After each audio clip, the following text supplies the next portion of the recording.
The Zeekr 7X has just landed in Australia. Honestly, it's priced shockingly good. It's really great.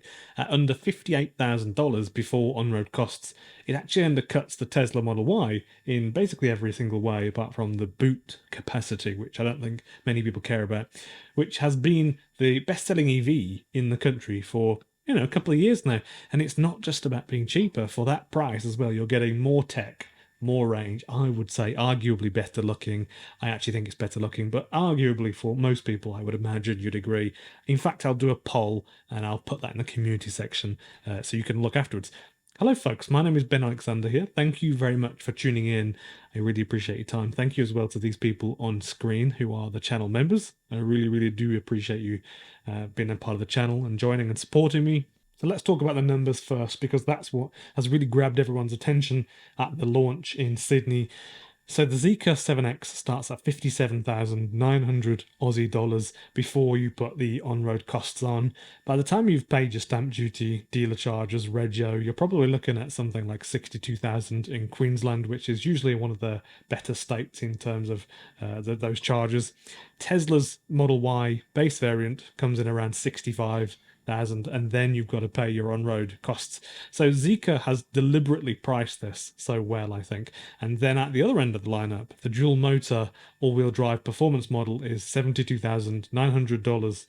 So that's still less than a fully spec'd Tesla Model Y performance, and you're getting some genuinely premium features in there with a better range than the Tesla can actually achieve. Australians noticed straight away within the first week of this car coming out and being announced. Over 1,000 pre-orders were placed, and that is significant, and I'll tell you why. Even I have toyed with the idea of placing an order for one. So to put that in perspective, Zika has only planned to sell around 3,000 vehicles for the whole of the year. So in a week they sold 1,000, well, they took an order for 1,000 of these. And when they came out with it, so deliveries are going to start this year in Australia in October. They're likely all spoken for, probably straight off the bat. As soon as they can arrive and wash them, they can sell them to you. Of course, we can't really talk about Zika without comparing it directly to Tesla. So the Model Y is the benchmark. Whether you like that or not, it kind of is the benchmark. In the first half of 2025, Tesla delivered more than 14,000 vehicles in Australia, with the Model Y making up more than 10,000 of those, actually. This still puts Tesla way ahead of anyone else in pure EV sales. But here's the catch. The numbers are slipping. By the end of May, Tesla's deliveries were actually down 48% year on year. In February, sales actually fell by 70%, 71% actually, in the same month from last year. And there are even drone shots floating around of a yard in Perth with something like 500 unsold Model Ys sitting there currently right now waiting for a buyer. That is not the sign of a brand in unstoppable demand anymore. This is actually now being more widely reported on. The Zeekr 7X comes in with specs that are going to make people think twice. The entry-level model has an LFP battery, 800 volt system, 75 kilowatt hours. That's the entry level one, 75 kilowatt hours. That's brilliant.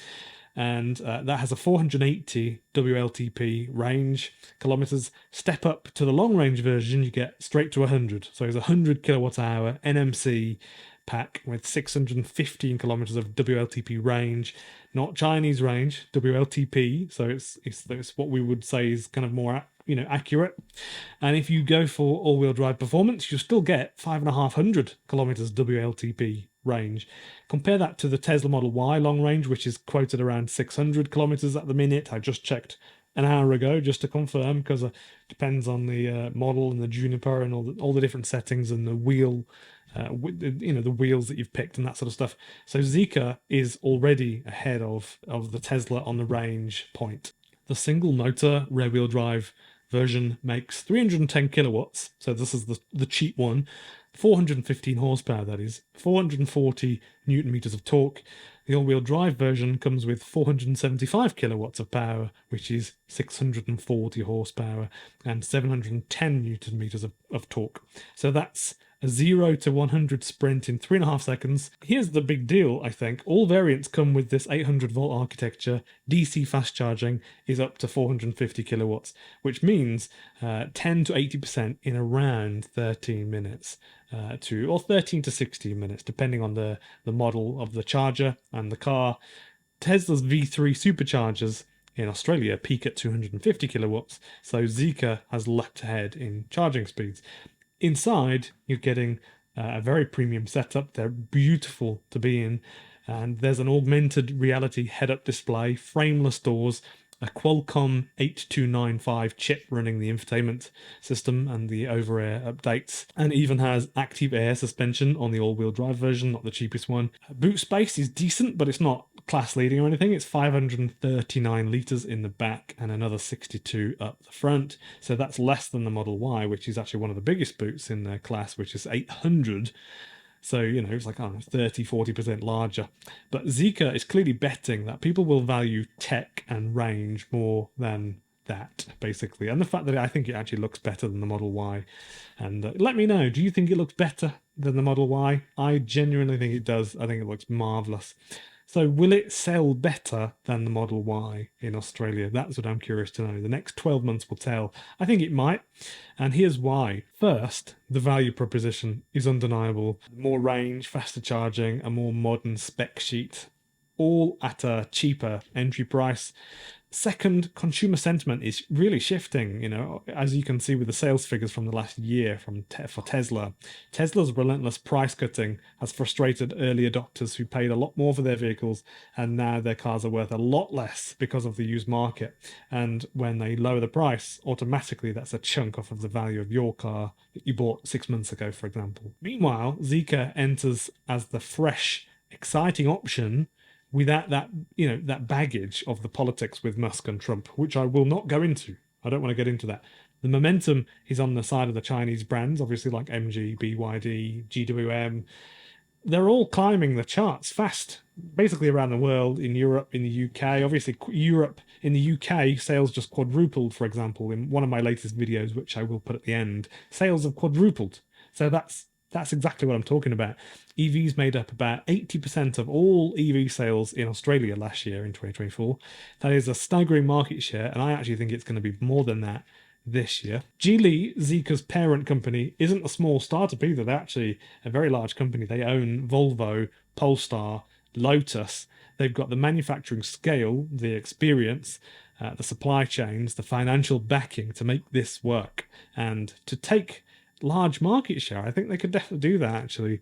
They're not coming in as a one-hit wonder or something like that, or a small wannabe company. They're already looking at expanding Zika globally. Tesla, of course, they've got the supercharger network, strong brand loyalty. They have a very finessed product, very well done.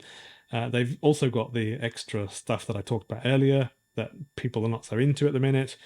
But yeah, probably one of the best software ecosystems of any automaker in 2025, actually. But if you're walking into a dealership and comparing side by side the Zeekr 7X and a Model Y, I think actually a lot of people are going to go straight to the Zeekr because that's how compelling it is. It's incredibly good. So that's hard to ignore when you see them up close. And a lot of people want a Tesla Model Y, but only if it were not a Tesla. They want the car, but they just don't want Tesla. They don't want Musk. They don't want that sort of stuff. There's Musk is polarizing, isn't he? Let's be honest. So that's one of the reasons, that the electric SUV segment has grown so fast and so early before all the other ones. Also, there's more money in it, if we're honest. So here's the question. If you had to choose between a Tesla Model Y and a Zeekr 7X at the same price, same car, same price, which would you go for? Please do let me know in the comments. Do you even trust Tesla's brand anymore and the software? I'm curious.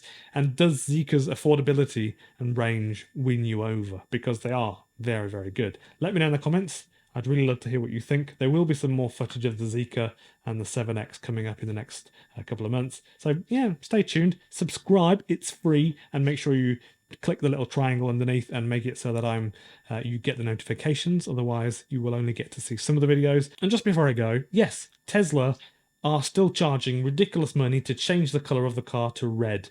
So if you get the cheaper version of the Model Y, I just checked this morning, if you get the cheaper version of the Model Y, you have less money, clearly, because you've got the cheaper one. So they only ask you for $2,000 more to change it to red.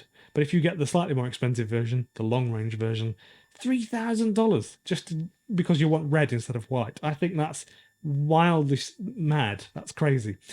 Thank you very much for watching. I'm Ben Alexander, and I'll see you in the next video.